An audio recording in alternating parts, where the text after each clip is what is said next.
بسم اللہ الرحمن الرحیم۔ گزشتہ روز ایک بہت افسوسناک اور کربناک واقعہ پیش آیا۔ عالم اسلام کے مبلغ اور عظیم مذہبی سکالر حضرت مولانا طارق جمیل صاحب کے بیٹے کی وفات کا، جس پر ہر دل رنجیدہ ہے، اور میں بھی اپنی طرف سے حضرت مولانا طارق جمیل صاحب اور ان کے پورے خاندان کے ساتھ دل سے اظہار تعزیت کرتا ہوں اور ہمدردی پیش کرتا ہوں۔ اللہ تعالیٰ اس تمام خاندان کو صبر کرنے کی توفیق عطا فرمائے۔ جوان اولاد کا صدمہ بہت زیادہ ہوتا ہے، اس میں کوئی شک نہیں۔ اللہ تعالیٰ اس کے آنے والی تمام منازل کو آسان فرمائے اور اللہ تعالیٰ اس کے ساتھ عافیت والا معاملہ فرمائے۔ ایک طرف ان کے بیٹے کی وفات اور دوسری طرف پورے سوشل میڈیا پر مختلف قسم کے سوالات جنم لے رہے ہیں، جن پر میں چند گزارشات عرض کرنا ضروری سمجھتا ہوں۔ ابتدا میں مختلف قسم کے سوالات ہوئے کہ کیا بیٹے نے خودکشی کی ہے، یا کسی نے اس کو قتل کیا ہے، یا اپنے گارڈ سے اس نے بندوق لے کر اس کو درست کرتے ہوئے یا صحیح کرتے ہوئے، ایک یہ بھی بات چلی ہے کہ وہ پسٹل کو صاف کر رہا تھا جس کی وجہ سے اس کو گولی لگی۔ مختلف قسم کے یہ سوالات اٹھے۔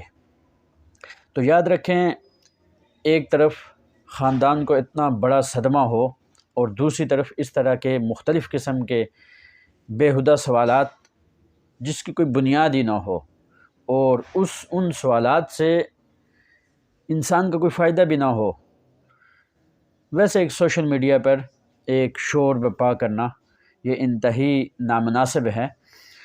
اگر ان کے بیٹے نے خودکشی کی ہے، جیسے کہ ان کے دوسرے بیٹے نے اس کی وضاحتی بیان بھی جاری کیا ہے کہ وہ ڈپریشن کا مریض تھا، یا دوسری طرف اگر دیکھا جائے کہ ان کے جو چچا تھے انہوں نے جو بیان جاری کیا ہے کہ وہ پسٹل کو صاف کر رہا تھا یا جو بھی تھا، تو اب سوال یہ پیدا ہوتا ہے کہ ہم نے ان تمام سوالات سے کیا نکالنا ہے؟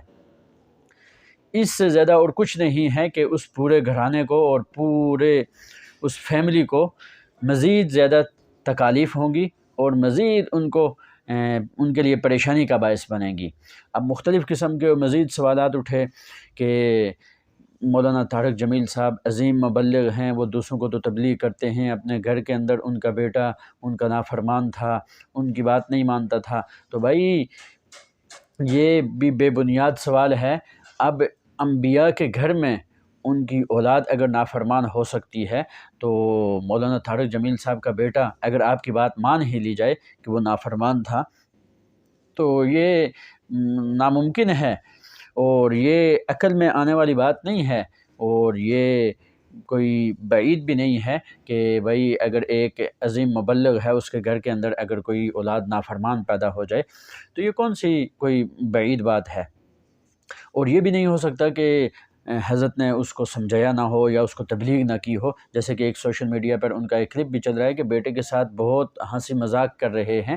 تو اگر اتنی بے تکلفی ہو تو کیسے ممکن ہے کہ انہوں نے اپنے بیٹے کو تبلیغ نہیں کی ہوگی؟ یہ بھی بالکل بے بنیاد سوالات ہیں۔ اور پھر یہ بھی بعض حضرات یہ سوال کرتے ہیں کہ اب اس کو پیسے کی کمی نہیں تھی، اب اس کو شہرت کی کمی نہیں تھی، ایک بڑے باپ کا بیٹا تھا تو اس نے کیوں اپنے آپ کو مارا ہے، خودکشی کی ہے؟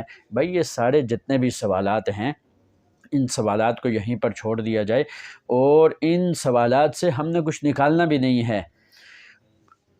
اپنا وقت ضائع کرنے کے مترادف ہے، لہٰذا ہم ان تمام سوالات کو چھوڑ کر ہمیں چاہیے کہ ہم ان کے لیے دعا کریں کہ اللہ تعالیٰ ان کو یہ بڑا صدمہ برداشت کرنے کی توفیق عطا فرمائے، اور پھر اس بچے کے لیے ہم دعا کریں اور ان کے بیٹے کے لیے کہ اللہ تعالیٰ ان کے لیے تمام منازل آسان فرمائے۔ لہٰذا ہمیں چاہیے کہ ہم ان تمام سوالات سے نکل کر ہم اپنا وقت ضائع کیے بغیر، اب ہمارے پاکستانی قوم کو تو بس ایک چیز ملنی چاہیے، بس وہ بات کا ایسے پتنگڑ بنا لیتے ہیں، اور طرح طرح کے سوالات اور ایسے بےہودہ کمنٹس میں نے پڑھے ہیں۔ لہذا ان تمام سوالات کو یا ان تمام بےہودہ کمنٹس کو چھوڑ کر اپنے وقت کو ضائع کیے بغیر ان کے لیے ہم دعائے مغفرت کریں۔ اللہ تعالیٰ عمل کرنے کی توفیق عطا فرمائے۔